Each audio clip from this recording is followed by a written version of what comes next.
Hello everyone, so this is SA 580 written representation for CA final audit students and CA inter students can also refer it.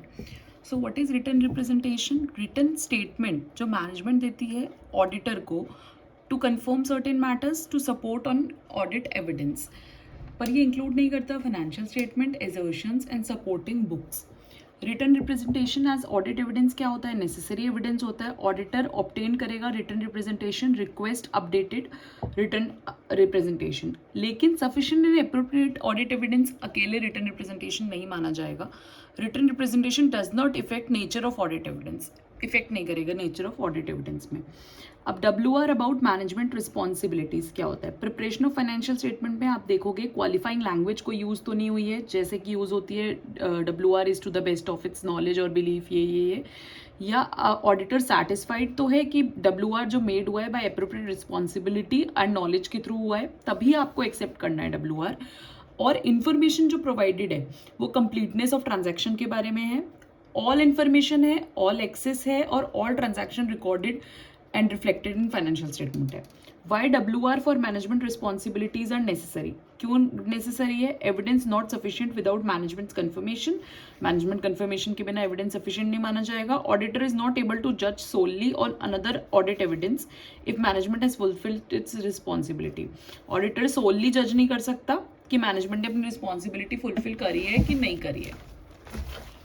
ठीक है.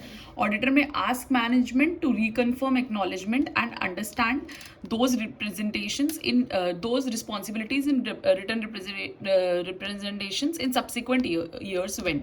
Auditor कब reconfirm करेगा management से? कोई terms अगर change हुए हैं, कोई चेंजेस इन सर्कमस्टांसेस हैं, कोई those who sign the terms of engagement जिन्होंने साइन किया था अब वो एग्जिस्ट नहीं करते, या फिर इंडिकेशन दैट मैनेजमेंट ने मिसअंडरस्टैंड कर लिए थे अपनी रिस्पॉन्सिबिलिटीज को, तब आपको जो है रिकन्फर्म करना पड़ेगा अपनी responsibilities. Description of management responsibilities in WR same रहेगी जैसे टर्म्स ऑफ एंगेजमेंट में रहती है. अब WR से रिलेटेड कुछ चीजें. Date of WR as near as practicable but not after date of audit report. After date of audit report नहीं होगी क्योंकि ये नेसेसरी एविडेंस है, तो ऑफकोर्स हमें पहले चाहिए. Report can not be before date of WR. Of course auditor is concerned with events up to date of report. सिर्फ डेट ऑफ रिपोर्ट तक के इवेंट से ऑडिटर को मतलब है, ऑडिटर को उसके बाद के इवेंट से मतलब नहीं है. फिर क्या पीरियड कवर होता है WR में? For all financial statement period management needs to reaffirm that WR it made remain appropriate है कि नहीं है. Current management not present during all period अगर है तो does not diminish responsibility for financial statement as a whole. अगर वो management आगे नहीं है तो उसकी रिस्पॉन्सिबिलिटी खत्म नहीं हो जाती, अब ऑल रिक्वायरमेंट स्टिल अप्लाइज.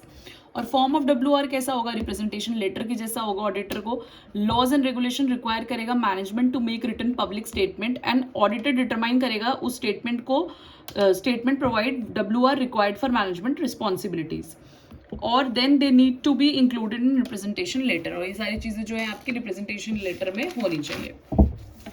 फिर आता है doubts as reliability of WR. अगर WR रिलायबल है कि नहीं उसमें कोई डाउट आ रहा है तो रिटर्न रिप्रेजेंटेशन अगर इनकंसिस्टेंट है अदर एविडेंस से, ऑडिटर रिजॉल्व करेगा मैटर. अगर मैटर्स तब भी अनरिजॉल्व रहता है तो रिकंसिडर करेगा its integrity, competence and ethical values of management and effect on reliability of WR देखेगा and audit evidence in general देखेगा.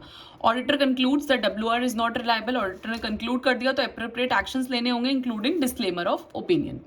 ठीक है. और रिक्वेस्टेड WR नॉट प्रोवाइडेड, ये था कि आपका WR प्रोवाइडेड तो है बट ऑडिटर को सच्चा नहीं लग रहा है. यहाँ पे जो आपने WR रिक्वेस्ट किया वो प्रोवाइड ही नहीं किया गया आपको, तो आप मैनेजमेंट से डिस्कस करो, रीवैल्यूएट करो integrity of management and effect on reliability of WR and audit evidence in general, वही, and take appropriate actions including disclaimer of opinion. So this is SA 580 and with this we are going to finish our SA 500 की series. So we are done with 200, 300, 400, 500 जिसमें 200 and 500 बहुत बड़ा है. SQC के साथ SA 220 आएगा, वो रहता है बस. बाकी 500 तक we are done. अब जो है 600 की सीरीज है जिसमें 3 ही स्टैंडर्ड्स हैं एंड उसके बाद 700 की सीरीज है about reporting which is very important again. And then उसके बाद 800 की सीरीज प्लस SRE वगैरह एक साथ करेंगे जब हम अपने न्यू वाले स्टैंडर्ड्स करेंगे. So if you like it and if you find it helpful, please like, share and subscribe. Thank you.